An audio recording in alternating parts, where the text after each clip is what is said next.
Okay. I just recorded an entire video for you guys and I forgot to record it.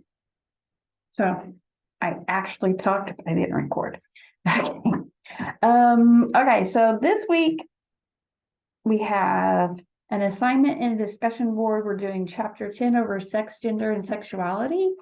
And for the assignment, you are going to be watching a video. It's an 8-minute video, so it's very short. You're going to be answering 8 different questions. If you can watch the video, keep the questions beside you, and you'll be able to answer those questions as you go along and turn in your assignment, and you're good.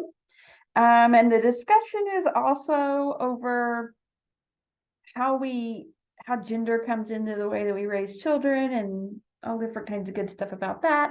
This chapter is always interesting. This one and the race and ethnicity chapter are my 2 favorite chapters. There's just a lot of information. A lot of people get information that's not necessarily true. So being able to read about it and say, this is what it is, this is what it isn't, is really helpful. So I finished grading all of you guys' papers. That was one of the main reasons I wanted to get on here today. And I want to say I'm so proud of you guys. You guys did an amazing job. There's the majority of you guys knew how to do citations, in-text citations. You did a great job of having a works cited page. And even if you didn't do it in APA, which I was looking for APA, I like that format. That's what I know. Sometimes it gets a little bit murky for me because I don't know how to grade MLA. I don't know how to grade Chicago. I don't know how to grade some of these. So if it resembled APA, I made sure that I did not count off, but I wanted all the information in the citation. It needed to be scholarly. Sorry, I'm lisping. I have a retainer in today. It needed to be scholarly, and I wanted all the information. I wanted the journal article, which journal article it was, pages, whatever. I wanted the entire citation. That would probably be the only thing you would get counted off on. And even if you did in-text citations and you put the author, and I think it might be MLA, you put the page number or something. I didn't count off for that. I just made sure that I put a note to the side to put the year of publication. And that's one of the things you do in APA. I'm also going to say that over your college career, you will more than likely have to do APA and other classes. Not every instructor at every college is going to do MLA or Chicago or whatever. And it's unfortunate that we all do different styles, but that's just how it is. That's what I've been exposed to. That's what I've always been graded on. That's what I feel comfortable grading on. And like I said, I am not like, if you don't do this, I'm not going to give you the point. As long as you have all the information there, it's neatly done, you've tried to get it all there, I'm not going to count off for it. I'm not going to, the things I do require. And some of you guys did get counted off because you didn't use a separate cover sheet. So you need a cover page. And that's just not for my research papers, but for any type of papers, they're going to require you to have a separate cover sheet, which is like all your information, your name, your title, the title of your article or your paper, the date, the class, those type of things. And sometimes they'll change what they want on that.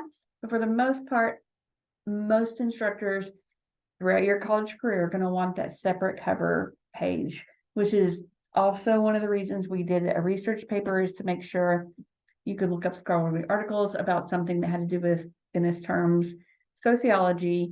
You knew how to write about it. You can do in-text citations, and you can have a separate works cited sheet. That's something that's also required on most, whether you're MLA, Chicago, APA, they all want a separate works cited page.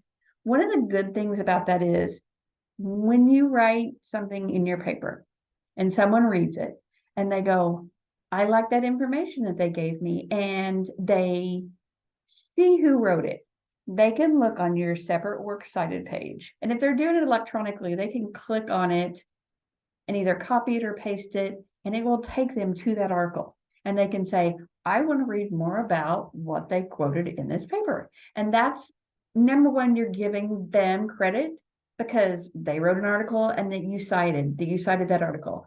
The other thing is that if I want to go read more about it, I can go to that article at the Works Cited page and say, okay, I want to read more about this.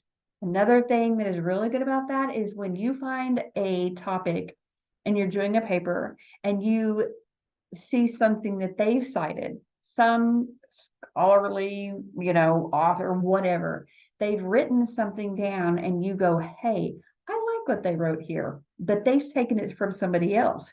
You go to their Works Cited page, you find that article, and then you can then use their article also. So it's just a great way that when you get a topic, you can say all those people in their Works Cited page, you can use those. You just go to those sites, get the citation, read about the article, and use it for yourself. And this is just, that's like everybody's getting the right information. Everybody's usually most of the time they're scholarly articles that are in the Works Cited page or other scholarly articles. I know that sounds confusing, but the more you do it, the easier it's going to be. But like I said, you guys did fantastic. Everybody, for the majority, last semester, I had a lot of students that did not follow the criteria for length, which means that I couldn't grade for content because they didn't have all the content there. So I had a lot of problems with that. You guys did not have problems with that. You did great on in-text citations. You did great on Works Cited. Like I said, cover sheets and Works Cited were the biggest issues, but for the most part, you guys did amazing. And I'm very, very proud of you. I just want to make sure that I tell you guys that. So this is the beginning of week 12. Yeah, we're almost finished. We have technically after this week, we'd like to say 4 weeks left because that last week is just your final. Your final is not cumulative. It's over like a couple chapters is the way it ends up in this course. Yeah, I think I may do 2 chapters for our last module. So it's not a big deal. I think it's only worth 75 points, maybe, if I'm remembering right.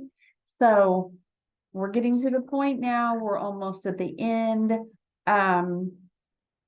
Like next week, you're not even going to have an assignment. So, but the following week, you'll have stuff to do and it'll maybe get a little bit crazy at the end. But you know what? After you get through these 4 weeks, including this week, you're finished. You try your hardest, do your best. You guys are required to take this course. I know that not everybody loves sociology, but hopefully, especially in these last few chapters, the deviance and crime and stratification, race and ethnicity, they have a lot of really good chapters in here that are just good common knowledge to have. That when the reason they want you to take these courses is because when you get out into society or even when you continue your college career, you're going to have some of this knowledge and you're going to be able to talk about it in a knowledgeable way. Whether you picked it up through osmosis or you actually studied it and you remembered it and you identified with it, they want you to have this. And even though you feel like you might not need it, it's a benefit to have. So if you have to take the class, do it to the best of your ability. Just work hard, get it done, and get the grade for your GPA, and you won't ever have to take it again. I'm also going to say don't shoot for that D that passes you, because that D that may pass you at NEO will not transfer to another university.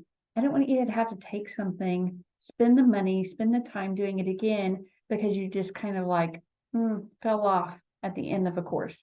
So I want you guys to succeed. Hang in there. We're almost finished. Yeah, you guys are all doing great. I'm so proud of you. You guys are a great class. And I wanted to let you guys know that. So have a great week. Get all your assignments done. Hopefully the assignment will be interesting to you. If not, just do it, tick it off. This is assignment, get your points. Okay, bye guys.